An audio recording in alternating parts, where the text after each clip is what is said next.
টিসির মতো একটা ছোট জায়গায় 14,141টা বোর্ড সারাদিনে কাজ করা কোনোভাবেই সম্ভব না আমরা মনে করছি। টিসিতে আপনারা যারা টিসি সম্পর্কে অবগত আছেন দেখবেন যে টিসিতে একটি ক্যাফেটেরিয়া আছে, একটি গেমস রুম আছে আর একটি অডিটোরিয়াম আছে যেখানে বোর্ড কাজ হতে পারে। এই তিনটি জায়গায় সর্বোচ্চ 3 থেকে 4,000 বোর্ড একদিনে কাজ করা সম্ভব। কারণ ডাকসুতে একটা শিক্ষার্থী মোট 41টা বোর্ড দিতে হবে। এবার 41টা বোর্ড দিতে হলে তার অন্তত 4 থেকে 5 মিনিট লাগবে। এই যে 4 থেকে 5 মিনিট সময় ধরে সে ভোট দিবে, তার মানে আমি 3টা জায়গায় যদি ভোট নিতে পারি সর্বোচ্চ সারাদিন 3 থেকে 4,000 ভোট কাজ করা সম্ভব। কিন্তু এই কেন্দ্রে যখন 14,141 জন শিক্ষার্থীর ভোট নেওয়ার পরিকল্পনা করা হয়, তার মানে এর পিছনে একটি হীন পরিকল্পনা আছে।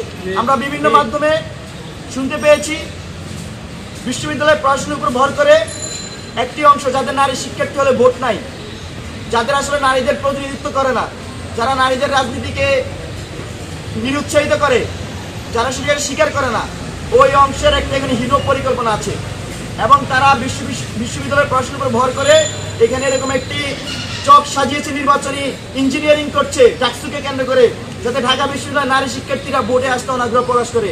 আপনি দেখবেন এখানে যদি 14,141 জন শিক্ষার্থীর ভোট নেওয়া হয় তাহলে কি হবে?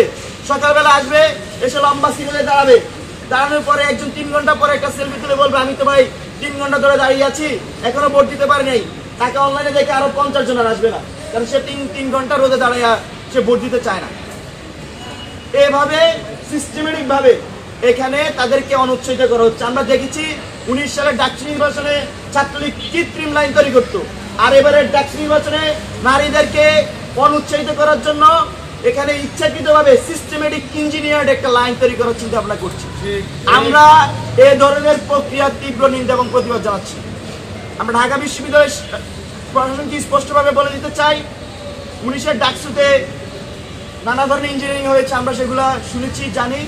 নতুন করে জুলাই অভ্যুত্থান পরবর্তী সময়ে ঢাকা বিশ্ববিদ্যালয়ের শিক্ষার্থীদের সাথে কোনোভাবে এ ধরনের প্রতারণা করা চলবে না।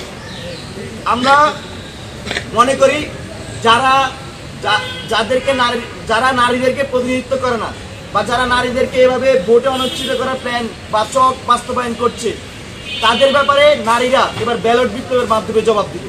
আমি ঢাকা বিশ্ববিদ্যালয়ের পড়াশোনার কাছে প্রশ্ন রাখতে চাই, ঢাকা বিশ্ববিদ্যালয় ক্লাব কি একাডেমিক জায়গা কিনা? আমাদের কথা ছিল, আমাদেরকে বলা হয়েছিল একাডেমিক এলাকার মধ্যে কি করা হবে, কেন্দ্র করা হবে। টিসি একাডেমিক এলাকা কিনে আমি ঢাকা বিশ্ববিদ্যালয়ের পড়াশোনার কাছে প্রশ্ন রাখতে চাই। কিন্তু ওই দুটি হলের সামনে খুব সুন্দর চমৎকার একাডেমিক স্পট আছে। আপনারা জানেন আমাদের সোশ্যাল ওয়েলফেয়ার ইনস্টিটিউট কিন্তু বঙ্গমাতা এবং কুইতপতি হলের সামনে অবস্থিত। সেখানে না করে কেন আমাদের এই ঢাকা বিশ্ববিদ্যালয় ক্লাবে আনা হচ্ছে? আমরা মনে করছি যে এর পিছনেও হীন পরিকল্পনা জড়িত। কারণ এখানে একটা অংশ চায় না যে নারীরা ভোটে অংশগ্রহণ করুক, কারণ নারীরা ভোটে অংশগ্রহণ করলে যেভাবে হাসিনা পালাই গেছে নারীদের অংশগ্রহণে, এখানে নারীদের বিরুদ্ধে যারা রাজনীতি করে, যারা মোরাল পুলিশিং করে, যারা স্লাট শেমিং করে, যারা সাইবার বুলিং করে, তাদের রাজনীতি থেমে যাবে। আমি ঢাকা এখানে আপনারা দেখবেন এখানে যথেষ্ট দূরত্ব এবং নিউ মার্কেটে জ্যাম লাগে, রাস্তায় সমস্যা হয়, অনেকে কিন্তু আসতে চাবে না, সেদিন কিন্তু যানবাহনও বন্ধ থাকবে। তো সবকিছু মিলিয়ে সেখানে একটি খুবই চমৎকার পরিবেশ থাকা সত্ত্বেও আমি বলছি সোশ্যাল ওয়েলফেয়ার ইনস্টিটিউটের কথা, সেখানে একটি চমৎকার এই পরিবেশ থাকা সত্ত্বেও সেখানে কেন করছে না সেই প্রশ্ন আমরা রাখতে চাই। আর আমাদের পক্ষ থেকে আমরা প্রস্তাবনা করছি, এখানে আপনারা দেখবেন সুফিয়া কামাল হল, সেই কোথায় অবস্থিত বঙ্গবাজারের কাছাকাছি, সেই হলকে যখন টিসি দেয় তখন কিন্তু তারাও আসতে অনাগ্রহ প্রকাশ করে এত দূর আসতে। সুফিয়া কামালের পাশে কিন্তু বড় কার্জন এরিয়া আছে, কার্জন এরিয়া চাইলে কিন্তু শুধু সায়েন্সের ছেলেদের 3টা হল নয়, আরও 2-3টা হল সেখানে ভোট করা সম্ভব, কারণ এত বড় এলাকা আছে। কার্জনে অনেকগুলো ডিপার্টমেন্ট, একটা ডিপার্টমেন্টে চাইলে একটা হলের জন্য ব্যবহার করা যেতে পারে।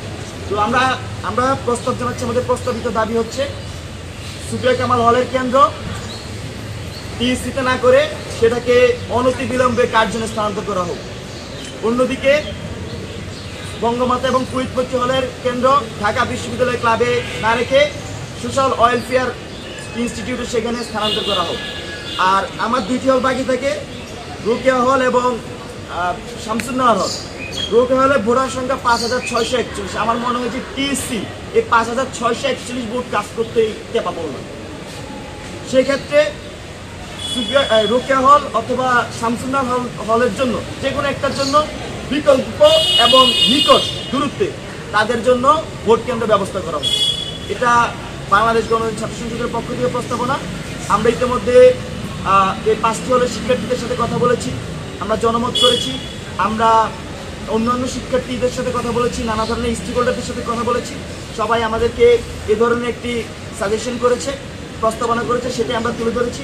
আমরা আশা করি বিজ্ঞ প্রশাসনের মধ্যে যারা হীন পরিকল্পনা বাস্তবায়ন করছে তাদেরকে তারা খুঁজে বের করবেন এবং এই যে বিষয়গুলো দাঁড়িয়েছে জনমনে, শিক্ষার্থীদের মনে এবং আমরা বিভিন্ন মাধ্যমে শুনছি, সেই বিষয়গুলোকে অনতিবিলম্বে সুরাহা করবেন।